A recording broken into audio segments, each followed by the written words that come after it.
நண்பர்களே, இன்று மார்ச் மாதம் 22ஆம் தேதி லண்டனில் இப்பொழுது நேரம் பிற்பகல் 2:19. இந்த போர் தொடர்ச்சியாக மிக பெரும் அதிர்வலைகளை ஏற்படுத்தி இருக்கிறது. இஸ்ரேலில் ஈரான் தாக்குதல் தற்பொழுது அவசரகால நிலைமையை பிரகடனப்படுத்தப்பட வேண்டிய ஒரு நிலைமைக்கு உள்ளாகி இருக்கிறது இஸ்ரேல். சப்ஸ்கிரைப் செய்யாத அன்பர்கள் சப்ஸ்கிரைப் செய்யுங்கோ, லைக் பட்டன் அழுத்துங்கோ, ஹை பட்டனை அழுத்துங்கோ. உடனுக்குடன் செய்திகள் உங்களுக்கு வந்து சேரும். தொடர்ச்சியாக நாம் செய்திகளை பார்ப்போம். என்ன நடக்கிறது இஸ்ரேலில்? இஸ்ரேலில் ஈரானிய ஏவுகணை தாக்குதல்கள் நாட்டின் தெற்கில் உள்ள இஸ்ரேலிய பாதுகாப்பு அரண்களை தகர்த்திருக்கிறது. டிமோனா மற்றும் அராட் நகரங்களில் நேரடி தாக்குதல்கள் இடம்பெற்றிருக்கின்றன. 100 பேரை காயப்படுத்தின என்று இஸ்ரேல் ஊடகங்கள் சொல்லுகின்றன.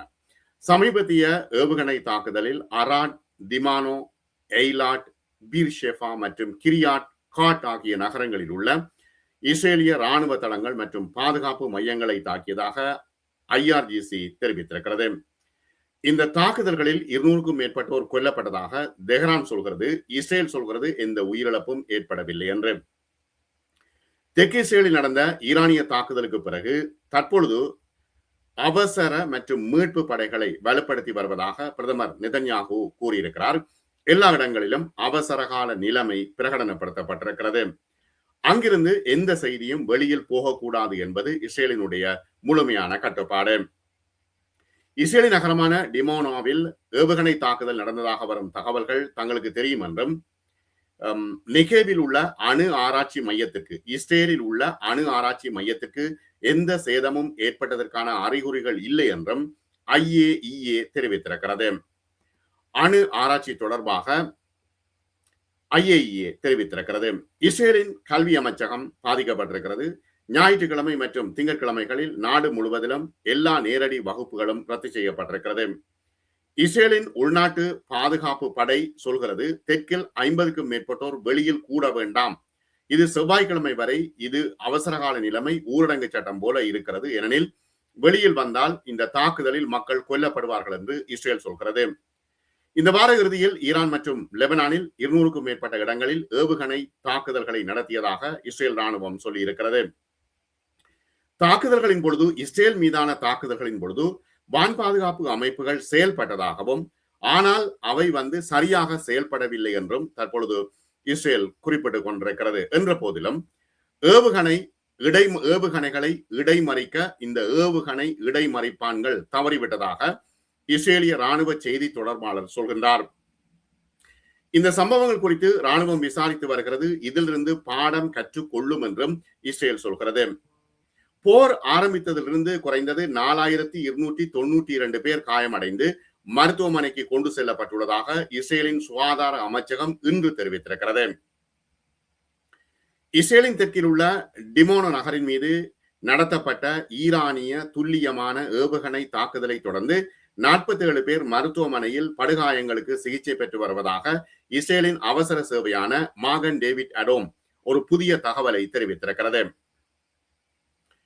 காயங்கள் பெரும்பாலும் ஏவுகணை சிதறல்களால் ஏற்பட்டன என்றும், 10 வயது சிறுவன் ஒருவன் கவலைக்கிடமான நிலையில் இருக்கின்றார் என்றும், 30 வயது பெண் ஒருவர் கண்ணாடி துண்டுகளால் காயமடைந்தார் என்றும், ஏனைய காயங்கள் லேசானவை என்றும் MDA சொல்கிறது.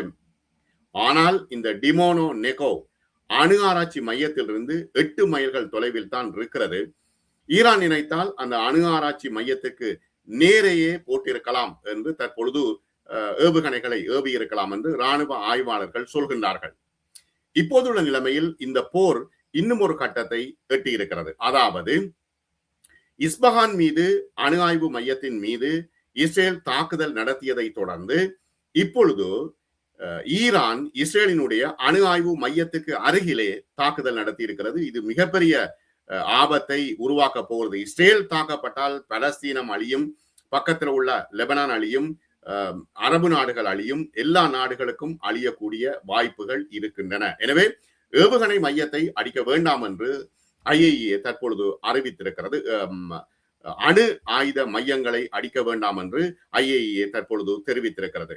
இது ஒரு பெரும் பிரச்சனையாக மாறி இருக்கிறது. ஈரான் சொல்கிறது, நீங்கள் என்னத்துக்கு தாக்குதல் நடத்துகிறீர்களோ அதற்கு சமமாக எங்களுடைய தாக்குதல் இருக்கும் என்று ஈரான் குறிப்பிடுகிறது. ஈரானிய இலக்குகள் மீதான தனது வான்வழி தாக்குதல்களை இஸ்ரேல் தொடர்ந்து நடத்தி வருகிறது என்று பெஞ்சமின் நெதன்யாகு சொல்கின்றார். அமெரிக்காவின் தொடர்ச்சியான அரசியல் மற்றும் இராணுவ ஆதரவை பாதுகாப்பதற்காக இஸ்ரேலிய பிரதமர் திட்டமிடப்பட்டதை விட்டு வெகு தூரம் விலகிச் செல்ல முடியாது என்று குறிப்பிடுகிறார். அதாவது அமெரிக்காவோடு இணைந்துதான் இந்த போரை கொண்டு செல்ல முடியும் என்று பெஞ்சமின் நெதன்யாகு சொல்கின்றார். டொனால்டு டிரம்பின் வேண்டுகோளுக்கிணங்க ஈரானிய எரிசக்தி உள்கட்டமைப்புகளை தாக்குவதை நிறுத்த அவர் ஒப்புக்கொண்ட பொழுது இந்த விடயம் நிரூபிக்கப்பட்டது. அதாவது அமெரிக்காவினுடைய தாக்குதல் உதவி இல்லாமல் ஈரானால் தாக்க முடியாது என்று அவர் குறிப்பிடுகிறார். வெள்ளிக்கிழமை அன்று செய்தியாளர்களிடம் பேசிய நெதன்யாகு இந்த போர் தேவைப்படும் வரை நீடிக்கும் என்று ஹீப்ரு மொழியில் கூறுகின்றார். பிறகு இங்கிலீஷ்ல சொல்லும் பொழுது மக்கள் நினைப்பதை விட இது மிக வேகமாக முடிவுக்கு வரும் என்று தான் கருதுவதாக கூறுகின்றார். அப்ப ஹீப்ருல ஒன்று சொல்கிறார், இங்கிலீஷ்ல ஒன்று சொல்கிறார். வெள்ளை மாளிகை உண்மையிலேயே ஈரானுக்கு எதிரான தனது நடவடிக்கையை குறைத்துக் கொண்டால் இஸ்ரேலும் குறைத்துக் கொள்ளும் என்று அவர் குறிப்பிடுகிறார். ஆகவே இப்பொழுது ட்ரம்பை முழுவதுமாக இந்த போருக்குள் இழுத்துவிட்ட பெருமை நெதன்யாகுவே சேரும். ஹோமோஸ் நீரிணையை திறக்க வாஷிங்டன் கூடுதல் வளங்களை செலவிட நிர்பந்திக்கப்பட்டால் அது ஈரானிய இராணுவ இலக்குகளை தொடர்ந்து தாக்குவதற்கான இஸ்ரேலின் வாய்ப்பை நீடிக்கும் என்றும் நெதன்யாகு சொல்கின்றார். உண்மையில் வான்வெளி தாக்குதல்கள் தீவிரப்படுத்தப்படும் என்று பாதுகாப்பு அமைச்சர் ஸ்டேல் காட்ஸ் இன்று அறிவித்திருக்கிறார். ஆனால் ட்ரம்ப் வார்த்தைகளை சொல்லாடல்களை வியத்தகு முறையில் அவர் பேசுகிறார். ட்ரம்ப் ஞாயிற்றுக்கிழமை சொல்கின்றார், இன்று ஈரானுக்கு 48 மணி நேர காலக்கெடுவை விதித்திருக்கிறார். அது என்ன விஷயம் என்றால், ஹார்முஸ் நீரிணை எரிசக்தி போக்குவரத்திற்காக ஆயில் போக்குவரத்துக்காக முழுமையாக திறக்கப்படாவிட்டால் ஈரானின் மின் உற்பத்தி நிலையங்களை முற்றிலுமாக அழித்து விடுவோம் என்று அவர் அச்சுறுத்துகின்றார். ட்ரூத் சோஷியலில் அவர் வெளியிட்டார், வெள்ளை மாளிகை கணக்கினால் இது பெரிதுபடுத்தப்பட்டது, ரீட்வீட் செய்யப்பட்டது. இந்த அச்சுறுத்தல் சட்டம் இயற்றுபவர்கள், சட்ட வல்லுநர்கள் மற்றும் இராணுவ ஆய்வாளர்களிடமிருந்து விரைவான மற்றும் கடுமையான கண்டனத்தை இது பெற்றிருக்கிறது. அதாவது எரிசக்தி போக்குவரத்திற்காக ஹார்முஸ் நீரிணையை திறக்கப்படாவிட்டால் மின் உற்பத்தி நிலையங்களை அளிக்கப் போகின்றோம் என்று அவர் குறிப்பிடுகின்றார். ஆனால் சட்டம் இயற்றுபவர்கள், சட்ட வல்லுநர்கள், இராணுவ ஆய்வாளர்கள் இதை கடுமையாக கண்டித்திருக்கின்றார்கள். இது சட்டவிரோதமானது, வியூக ரீதியாக பொருத்தமற்றது மற்றும் ட்ரம்ப் தான் தொடங்கிய போரின் மீதான கட்டுப்பாட்டை இழந்து கொண்டிருப்பதையே இது காட்டுகிறது என்று இராணுவ ஆய்வாளர்கள் சொல்கின்றார்கள். ஈரான் மீது திணிக்கப்பட்ட போர் முடிவுக்கு வருவதற்கான எந்த அறிகுறியும் தெரியவில்லை. இன்று ஞாயிற்றுக்கிழமை 23வது நாள் இந்த போர். அயத்துல்லா அலி கமைனி உட்பட ஈரானின் உயர்மட்ட தலைவர்கள் பிப்ரவரி 28 அன்று படுகொலை செய்யப்பட்டதன் மூலம் இந்த போர் ஆக்கிரமிக்கப்பட்டது என்று ஈரான் சொல்கிறது. இது ஒரு பயங்கரவாத செயலாக கருதப்படுகிறது என்றும் ஈரான் கடுமையான பதிலடியை தருகிறது என்றும் சொல்கிறது. ஈரான் போராட்டக்காரர்களுக்கு உதவி வருகிறது என்று சொல்வதிலிருந்து ஒரு முழு மக்கள் தொகைக்கு எதிராகவும் போர் குற்றங்கள் இழைக்கப்படுகிறது என்று ஈரான் தற்பொழுது சொல்லிக் கொண்டிருக்கிறது. அமெரிக்க அதிபரின் சமீபத்திய அச்சுறுத்தல் மிகவும் கண்டிக்கத்தக்கது என்று ஈரான் சொல்கிறது. ஈரானையும் அதனுடன் உலகையும் அழிப்பதில் குறியாக இருக்கின்ற ஒரு வெறித்தனமான கொடுங்கோல் ஆட்சியாளராக ட்ரம்ப் திகழ்கின்றார் என்று இப்பொழுது ஆய்வாளர்கள் சொல்கின்றார்கள். இப்ப ஹோர்முஸ் நீரிணை வழியாக அமெரிக்க கப்பல்கள் செல்வதற்கு ஈரான் தடை விதித்துள்ள நிலையில் ட்ரம்பின் இந்த இறுதி எச்சரிக்கை வந்திருக்கிறது. இந்த தடையை மீறியதற்காக முக்கியத்துவம் வாய்ந்த இந்த நீர்வழியில் சில எண்ணெய் கப்பல்கள் தாக்கப்பட்டும் இருக்கின்றன. ஈரானுக்குள் அமெரிக்காவும் இஸ்ரேலும் தொடர்ந்து நடத்தி வரும் குண்டுவீச்சு தாக்குதல்களுக்கு நேரடி பதிலடியாகவே ஹோர்முஸ் நீரிணை மூடப்பட்டிருக்கிறது. இந்த தாக்குதல்களில் இதுவரை ஈரானில் 1300 பேர் கொல்லப்பட்டுள்ளார்கள் என்றும் அவர்களில் பெரும்பாலானவர்கள் குழந்தைகள் மற்றும் பெண்கள் உட்பட சாதாரண பொதுமக்கள் என்றும் ஈரான் அறிவித்திருக்கிறது. ட்ரம்புக்கு அச்சுறுத்தல் விடுப்பது மட்டும்தானா தெரியும் என்று மனித உரிமை கண்காணிப்பு அமைப்பின் முன்னாள் நிர்வாக இயக்குனர் கென்னத் ரோத் கேள்வி எழுப்பியிருக்கிறார்.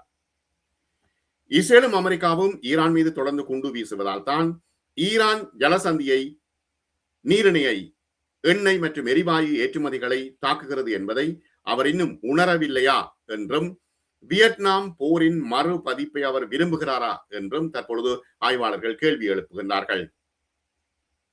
தாக்குதல் நடத்துகின்ற நேரத்திலே ஒரு இராணுவ அனுகூலத்தை, இராணுவ அனுசரணையை, அதாவது ஹோர்முஸ் நீரிணையில் வழங்கினால் இது மிகப்பெரிய பிரச்சனையை ஏற்படுத்தும் என்று இராணுவ ஆய்வாளர்கள், சட்ட ஆய்வாளர்கள் ரேசா நஸ்ரி குறிப்பிட்டிருக்கின்றார். ஈரான் மின் உற்பத்தி நிலையங்கள் மீதான எந்த ஒரு தாக்குதலும் தேவையான இராணுவ நிலைமையை கொண்டிருக்காது என்றும் அது முற்றிலும் தண்டனைக்குரியதாகவும் கட்டாயப்படுத்தப்படுவதாகவும் ரோம் சட்டத்தை மீறுவதாகவும் இருக்கும் என்று வாதிடுகின்றார்கள் நஸ்ரி. முன்னரே அறிவிக்கப்பட்ட இந்த போர் நிறுத்தப்பட வேண்டும் என்று நஸ்ரி எழுதியிருக்கிறார். ஐக்கிய நாடுகள் பாதுகாப்பு மன்றம் இந்த அச்சுறுத்தலை நிறுத்த கோருவதற்கு அத்தியாயம் 7 கீழ் உடனடியாக கடமைப்பட்டுள்ளது என்றும் அவர் தெரிவித்திருக்கின்றார். இது ட்ரம் கிட்டத்தட்ட நிச்சயமாக தோற்க போகும் ஒரு ஆட்டம், அதுவும் மிக மோசமாக என்று சமூக ஊட பயனாளரான சேம்பர் ஜெயின்ஸ் கோட்ஸ் எழுதியிருக்கிறார். ஈரானின் மின் உற்பத்தி மற்றும் கட்டமைப்பு மிகவும் பரவலாக்கப்பட்டிருக்கிறது. அங்கு பல்வேறு அளவுகளில் 400க்கும் மேற்பட்ட மின் நிலையங்கள் இருக்கின்றன. அவற்றில் மிகப்பெரிய ஈரான் மின் உற்பத்தி வரும் 2.9% மட்டுமே பங்களிக்கிறது. இதை தாக்கினால் ஈரானுடைய மின் உற்பத்தி பாதிக்கப்படும்.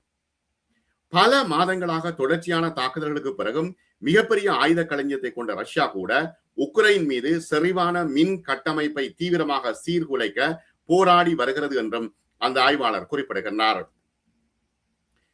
இதற்கிடையில் ஈரானிடமிருந்து ஏவப்பட்ட 60 ஆளில்லா விமானங்களை சவுதி அரேபியா இடைமறித்ததாக அதிகாரிகள் சொல்கின்றார்கள்.